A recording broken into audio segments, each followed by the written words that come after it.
Al pueblo norteamericano lo respetamos, lo admiramos, lo queremos, igual que queremos a los pueblos latinoamericanos. Nuestro conflicto, nuestras diferencias no son con el pueblo norteamericano, son precisamente con los gobiernos norteamericanos por la manera en que han actuado hacia la revolución. Y en el año 59, en el primer año de la revolución, cuando Fidel hace su primera visita, ya después del triunfo revolucionario, a Estados Unidos, va con una voluntad de diálogo con el gobierno de los Estados Unidos. Que el gobierno de los Estados Unidos, inmediatamente al triunfo de la revolución, negó ese diálogo y lo negó de las maneras más nefastas, los negó incluso aprobando una invasión a Cuba que fue un fracaso y que se definió después por la historia como la primera gran derrota del imperialismo en América Latina. Lo que pasa es que el diálogo se construye entre dos o más, por lo tanto, el diálogo también tiene sus reglas. No se puede aspirar a un diálogo entre desiguales, no se puede aspirar a un diálogo donde de una parte haya prepotencia, hegemonismo, presiones, no se puede aspirar a un diálogo donde una parte condicione a la otra, que tienes que renunciar a tu soberanía, que tienes que renunciar a tu independencia. No se puede establecer un diálogo cuando una parte exige que tú te sometas a sus designios. ¿Y esas son las exigencias de Trump? Y esas son las exigencias que durante todos estos años han estado presentes en la práctica de la política norteamericana. ¿Cuándo se abrió un espacio diferente? Bueno, en la última etapa del gobierno del presidente Obama. Y a través de un largo proceso de conversaciones y de diálogo, yo diría que un diálogo respetuoso, se abrió el espacio para el restablecimiento de la relación. Un proceso que siempre considerábamos que iba a ser largo porque la manera en que se actuó creó mucha desconfianza. Además, fuimos a un proceso de inicio de restablecimiento de relaciones todavía con bloqueo. El bloqueo existe, a pesar de que se restablecieron. Pero había expectativas de Cuba de mayores inversiones estadounidenses para la isla. Te voy a comentar. Entonces, en ese momento restablecemos relaciones y empezamos a encaminarnos a un proceso que sabríamos que iba a ser la etapa más larga de este restablecimiento de relaciones, de normalización. Y las normalizaciones, por lo tanto, tenían que llevar, en primer lugar, entre otras cosas, a la eliminación del bloqueo. En esa primera etapa de restablecimiento de relaciones avanzamos y logramos intercambiar, conversar, mantener sistematicidad de contacto en un grupo de temas con el gobierno de los Estados Unidos. Se abrieron las embajadas en ambos países y comenzamos a movernos en algo que Raúl definió de manera muy magistral, a mi modo de ver, en que podíamos tener una relación civilizada independientemente de las diferencias ideológicas. Diferencias ideológicas que sabemos que no se van a salvar. Nosotros tenemos posiciones ideológicas totalmente contrarias a las que defiende el gobierno de los Estados Unidos. Pero pudimos conversar, pudimos colaborar en temas. Por otra parte, hay un importante sector empresarial en los Estados Unidos que quiere relaciones con Cuba y que quiere tener inversiones en Cuba. Hay un importante sector agropecuario en Estados Unidos que también quiere ese tipo de relaciones con Cuba. Hay un importante sector académico, científico, que quiere relaciones con Cuba. Y de hecho, hay determinados intercambios. ¿Pero qué tanto pesan esos sectores para poder desbalancear la posición de la administración Trump frente a Cuba? A ver, yo creo que es que el problema, el bloqueo, el que tiene facultad para desaprobar la práctica del bloqueo a Cuba es el Congreso de los Estados Unidos, no es ni tan incluso el presidente.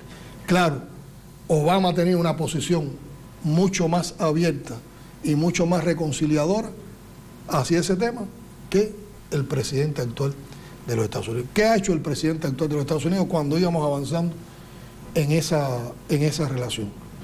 Bueno, el pasado noviembre dictó medidas que son totalmente inaceptables en la relación con Cuba. Esas medidas, a nuestro modo de ver, las ha dictado para quedar bien, para asumir determinados compromisos con una mafia anticubana que vive sobre todo en Miami, que todos conocemos cuál ha sido su posición histórica alrededor de nuestra revolución. Pero las medidas que planteó Trump en noviembre van en contra de lo que opina la mayoría del pueblo norteamericano. Las últimas encuestas que se han hecho en Estados Unidos acerca de su posición hacia Cuba y acerca de la relación con el bloqueo, mayoritariamente la gente está en contra del bloqueo. Va contra las posibilidades de los ciudadanos norteamericanos, limita a los ciudadanos norteamericanos, los limita en las visitas a Cuba. A los ciudadanos norteamericanos se les alerta cuando van a visitar Cuba de que no deben venir a este país, se les hacen historias sobre nuestro país que desfavorecen ese viaje. Se limita a empresarios norteamericanos y a personas norteamericanas a invertir o a tener relaciones comerciales o financieras con un listado de empresas cubanas que han dado a conocer. Limita a los ciudadanos norteamericanos a visitar el país, limita a las familias cubanas a reencontrarse. Y la limita perspectiva a los es que eso no cambie, presidente. Digamos, en la era de Trump no se puede vivir nuevamente un acercamiento o normalización. Limita a los cubanos también a que pueden ir a los Estados Unidos. Se limitó la presencia del personal cubano en nuestra embajada, limitaron el personal norteamericano en la embajada. Los acusan de ataques sónicos. Ustedes dirigieron ataques sónicos contra los estadounidenses. Han incluido unos trámites de visado que son casi que a través de terceros países que todo lo complican y lo enredan. Han vuelto a la amenaza, a la imposición, y en medio de eso han creado toda una falacia y toda una historia con supuestos incidentes acústicos que ellos han llamado incluso peyorativamente como ataques acústicos, término con el cual nosotros no estamos de acuerdo, porque nosotros no hemos atacado a nadie, ni aquí se violan los derechos de ningún diplomático. Yo creo que si en un lugar se respetan y se protegen los derechos de los ciudadanos extranjeros y en particular de los diplomáticos, es en Cuba. Han ido escalando. Empezaron con una historia y los científicos cubanos y científicos norteamericanos desbarataron la historia.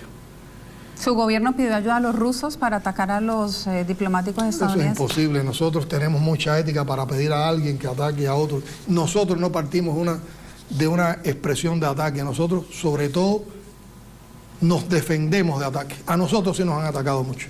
Nosotros hemos sido víctimas de ataques terroristas. Nosotros hemos sido víctimas del bloqueo, que es un ataque. Nosotros hemos sido víctimas de campañas difamatorias sobre Cuba. A nuestros principales dirigentes los trataron de aniquilar con atentados terroristas. Cuba no ataca. Entiendo. Cuba defiende, Cuba comparte, Cuba es solidaria.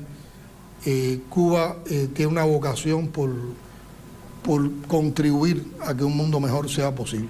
Indudablemente hay que reconocerlo, las relaciones hoy están en retroceso.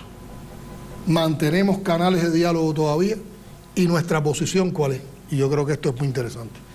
Nosotros no negamos en ningún momento las posibilidades de diálogo. Nosotros queremos un diálogo, pero tiene que ser un diálogo entre iguales.